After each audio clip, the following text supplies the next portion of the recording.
Hello guys, good morning. আজ প্রথম আমি নতুন ভিডিও ছাড়ছি ইউটিউবে। তো তোমাদের যাদের ভালো লাগবে লাইক, কমেন্ট, শেয়ার করো।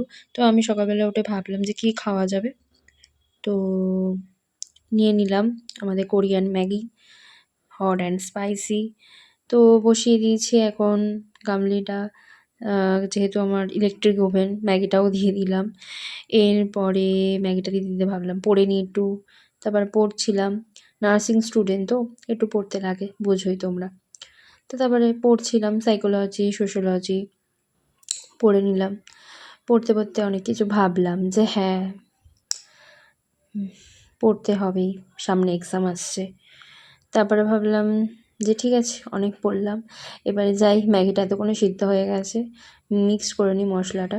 তারপরে মিক্সটা করলাম, ভালো করে মশলাটা মিক্স করছি। মিক্সটা করে নাড়িয়ে চড়িয়ে নিচ্ছি যাতে ভালো করে মিক্সড হয়ে যায়। এরপরে আমি খাবো।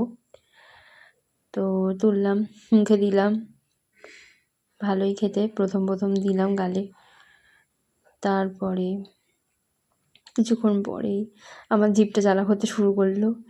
নাক থেকে ধোঁয়া বেরোচ্ছে যেন, এত ঝাল আমি জীবনে খাইনি, কোনো দিনও নয়। ফার্স্ট টাইম ট্রাই করলাম, তাই আমি তোমাদের সাথে শেয়ার করছি। তোমরাও যারা ফার্স্ট টাইম ট্রাই করেছো তারাও বলো। আমার চোখ মুখের অবস্থা খুবই খারাপ, জল খেয়ে যাচ্ছি, এত কষ্ট হচ্ছে, এত ঝাল লাগছে, মানে বলার কথা নেই, এত ঝাল। তারপরে আমি না থাকতে পেরে একটা স্নিকার্স খেয়ে নিলাম। স্নিকার্সটা খাওয়া হয়ে গেল। তারপরেই আমি স্নানটা করে এলাম। স্নান করে আসলাম। এবার একটু খাবো দাবো, ঘুমাবো। তো তোমাদের যাদের ভালো লাগলো ভিডিওটা কমেন্ট করো, লাইক করো, শেয়ার করো। Bye bye.